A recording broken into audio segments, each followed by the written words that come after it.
అంబేద్కర్ మాట్లాడిండు. ఇప్పుడు మీ అన్నగా చెప్తున్నా, మీకు లేటెస్ట్ ఉదాహరణ చెప్తున్నా. 100 ఏళ్ల క్రితం క్రైస్తవ వ్యవస్థ మీద 100 ఏళ్ల క్రితం ఉన్నత వర్గాల ప్రభావం ఉన్నది. వాళ్ళు ప్రచారకులు, వీళ్ళు భక్తులు, అంతే. వాళ్ళు ప్రచారకులు, వీళ్ళు భక్తులు. ఇప్పటికీ 100 ఏళ్ల తర్వాత చరిత్ర చెప్తున్నా నేను. పేర్లు 100 ఏళ్ల తర్వాత చరిత్ర చెప్తున్నా, వాళ్ళ పేర్లు. ఇప్పుడు చూడండి, చౌత ఈ తెలుగు నేలను క్రైస్తవ మత ప్రచారాన్ని 99% ప్రభావితం చేసే పెద్ద ఫాదర్ల పేరు, పాస్టర్ల పేరు, బ్రదర్స్ పేరు మీకు చదివి వినిపిస్తా. ఇంట్లో ఒక్క దళితుడి పేరు చెప్తే నేను 100 ఏళ్ల క్రితం 4 పేరు చెప్పాను. 100 ఏళ్ల తర్వాత 10 మంది పేరు చెప్తా. ఒక్కసారి ఆ 10 మంది పేర్లు వినండి. బ్రదర్ అనిల్ కుమార్, వైఎస్ రాజశేఖర్ గారు అల్లుడు. బ్రదర్ అనిల్ కుమార్, వైఎస్ రాజశేఖర్ గారు అల్లుడు. చాలా గొప్ప ప్రచారకుడు, బ్రాహ్మణ్. ఓకే, ఆయన పెద్ద ప్రచారకుడు అని చెప్పి మా బ్యాచ్, ఆయన గొప్ప ప్రచారకుడు అని చెప్పి వీళ్ళు వెళ్తారు. అక్కడ దాకా ఎదుగరు వీళ్ళు, కానీ ఎక్కడికి వెళ్తారు? ప్రచారకుడు ఎవరు? అనిల్. ఇప్పుడు మీరు చూడండి, ఒకే చోట ఉండి 100 చోట్ల వీడియో, అది కెమెరాలు పెడతారు. ఏంటిది అది? డిజిటల్ సంబంధించిన పెట్టి లక్షల మందిని ప్రభావితం చేసే బ్రదర్ సతీష్ కుమార్, లక్షల మందిని ప్రభావితం చేసే బ్రదర్ సతీష్ కుమార్, ఓసీ కాపు. ఓకే, ఓసీ కాపు. బ్రదర్ కే పాల్, ప్రపంచ సువార్థికుడే, మనందరూ తెలుసు. ఇక్కడ నుంచి ప్రపంచ దేశాలకు ప్రభావితం చేసే వ్యక్తి, Kapu. Okay, brother John Wesley, brother రాజమండ్రికి చెందిన జాన్ వెస్లీ, ఇతను మన మంగళి సోదరుడు, చాలా ప్రభావితం చేస్తున్నాడు, BC. Vijay Paul Reddy, brother Vijay Paul Reddy, చాలా ప్రభావితం చేస్తున్నాడు. Jayaprakash Paul, Brahmana. Jayaprakash Paul, Brahmana. Shyam Kishore, pastor Shyam Kishore, OC Kamma. Okay, OC Kamma. Stephen Paul, pastor PJ Stephen Paul, OC, Brahmana. Hosanna ministries John Wesley, Kapu. Pastor Shalem Raj, BC.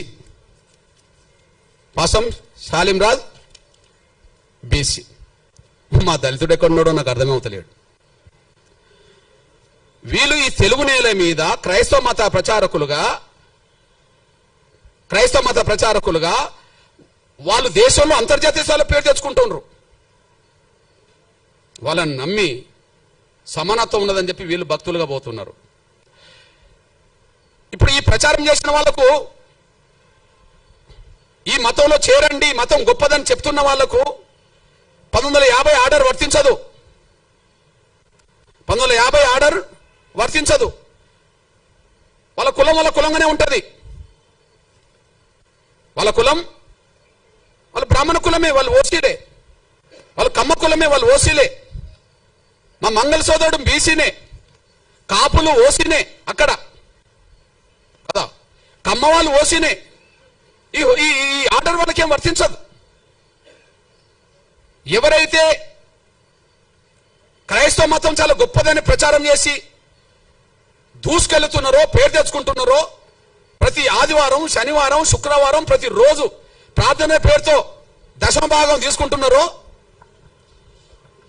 ప్రార్థనల పేరుతో దశమభాగం కోరుతున్నారో, అసలు దశమభాగం ఇవ్వకపోతే కూడా దేవుడు అంగీకరించాడని చెప్పి మన భయభ్రాంతులు గురి చేస్తున్నారో,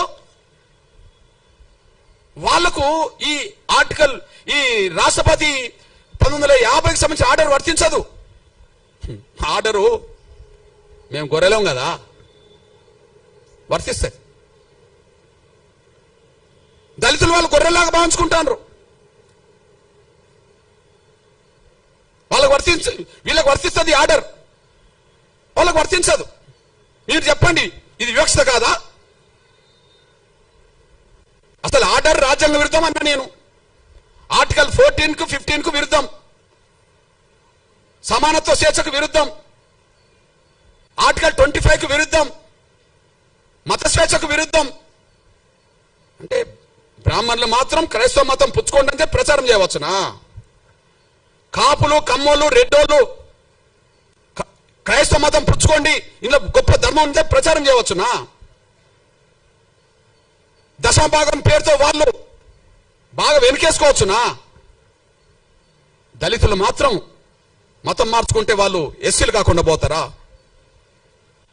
బ్రాహ్మణులు అయినప్పుడు, క్రైస్తవ మతం పుచ్చుకున్న వాళ్ళు బ్రాహ్మణులుగానే ఉన్నప్పుడు వాళ్ళు ఓసీలు అయినప్పుడు, క్రైస్తవ మతం పుచ్చుకున్న వాళ్ళు కమ్మోళ్ళు అయినప్పుడు వాళ్ళు ఓసీలు అయినప్పుడు, కాపులు ఓసీలు అయినప్పుడు, ఓసీలుగా ఉన్నప్పుడు,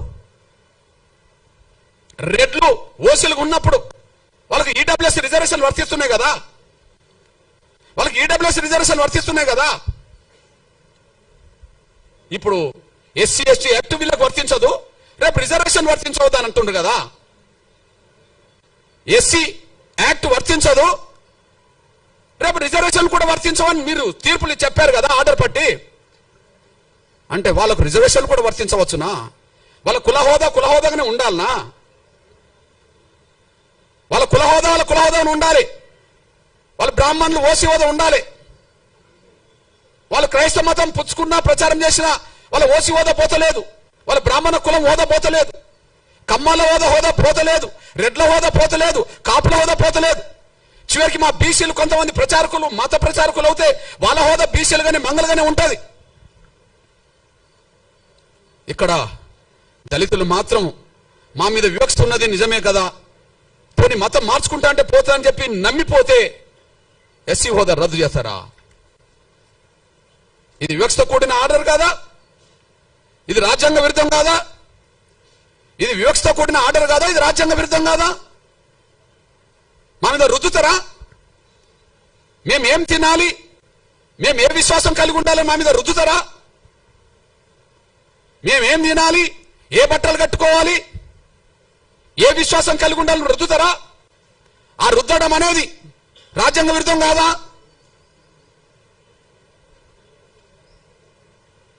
మత స్వేచ్ఛ లేదని, ఎవరు కూడా హిందూ ధర్మంలోనే ఉండాలని, కుల వ్యవస్థ రద్దు